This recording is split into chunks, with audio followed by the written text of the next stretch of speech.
So student, now let's see our six problem. आता बघा या इक्वेशन मध्ये काय दिलेलं आहे. One of the root of equation 5m² + 2m + k = 0 is -7/5.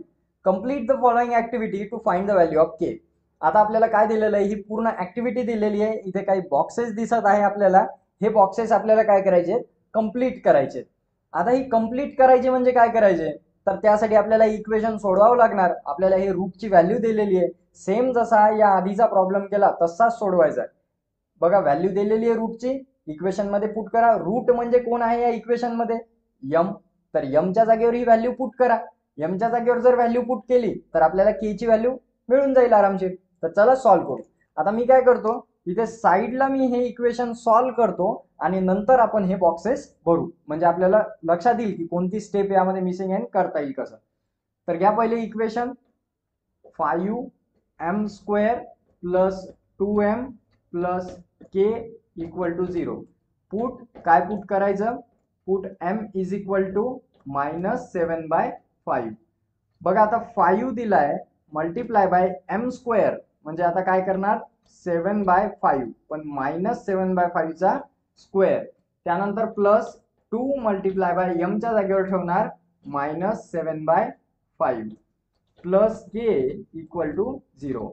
आता बघा 5 मल्टिप्लाय बाय 7 चा स्क्वेअर 49. आता हे मायनसचा स्क्वेअर पण प्लस होऊन जाईल, डिवाइड बाय 5 चा स्क्वेअर 25 प्लस 2 7 जाऊ दे 14, पण हे मायनस साइन आपण असंच ठेवणार आता आणि खाली 5 प्लस के = 0. परत बघा आता 5 1 जा 5, 5 5 जा 25. So 49 divide by 5 minus 14 divide by 5 plus k = 0. आता बघा बेस सेम आहे, डिनॉमिनेटर सेम आहे, वरच्या संख्यांची direct subtraction. 49 minus 14 divide by 5 plus k = 0. आता बघा 49 मधून 14 काढायचे, 9 मधून 4 गेले राहिले 5 आणि 4 मधून 1 गेला राहिला 3 डिवाइड बाय 5 प्लस के = 0. 5 1 जा 5, 5 7 जा 35. सो देअरफॉर के = 7. अशा प्रकारे आपल्याला के ची व्हॅल्यू मिळालेली आहे. आता काय करू, आपण आपले बॉक्सेस फिलअप करू. बघा सुरुवातीचा बॉक्स आहे is the root of equation. इक्वेशनचा रूट कोण आहे, -7/5. सो आता इथे पुट करणार -7/5. झाला पहिला बॉक्स कंप्लीट. पुट m = काय पुट केला आपण, m = -7/5. सो इथे पण येणार -7/5. त्यानंतर 5 मल्टिप्लाय बाय कशाचा स्क्वेअर, बघा कशाचा स्क्वेअर केला, -7/5 चा स्क्वेअर, -7/5 चा स्क्वेअर प्लस 2 इंटू काय मल्टिप्लाय केलं, -7/5. इथे पण -7/5. बघा सर्व बॉक्सेस आपण असे भरले. आता उरले हे दोन. आता ह्या दोन बॉक्स मध्ये काय येणार, तर यांची कॅल्क्युलेशन. आता बघा इथे आपण ही जी कॅल्क्युलेशन केली, स्टेप 1 स्टेप 2 आणि त्यानंतर फायनल स्टेप 3. तर अशा आता हे बघा ही स्टेप यामध्ये मिसिंग आहे, इथे आपण ही पुट करू शकणार नाही म्हणून आपण हे सोडवून घेतलं होतं.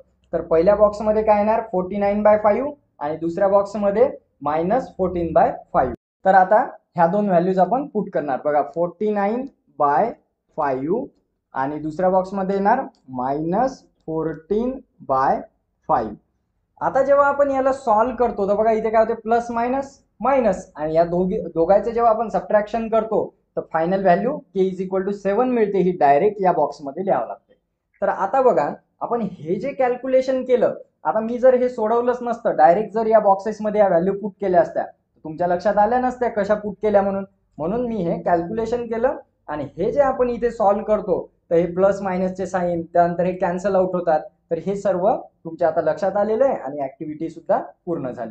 तर अशा प्रकारे आपण हा प्रॉब्लेम सॉल्व्ह करू शकतो. पेपरमध्ये जरी असं आलं सॉल्व्ह करायला तर अगोदर रफ मध्ये सॉल्व्ह करून घ्यायचं, नंतर तुम्ही या व्हॅल्यूज पुटअप करू शकता. तर आता बघू आपण आपला न्यू प्रॅक्टिस सेट. पण त्या अगोदर आपण बघणार आहोत काही त्याचे बेसिक कन्सेप्ट, जसं की क्वाड्रॅटिक इक्वेशन सोडवायचं कसं, त्याची मेथड बघणार आहोत आपण, फॅक्टरायझेशन मेथड. तर बघून घेऊ आता ती काय असते, नंतर सोडवू आपला प्रॅक्टिस सेट 2.2.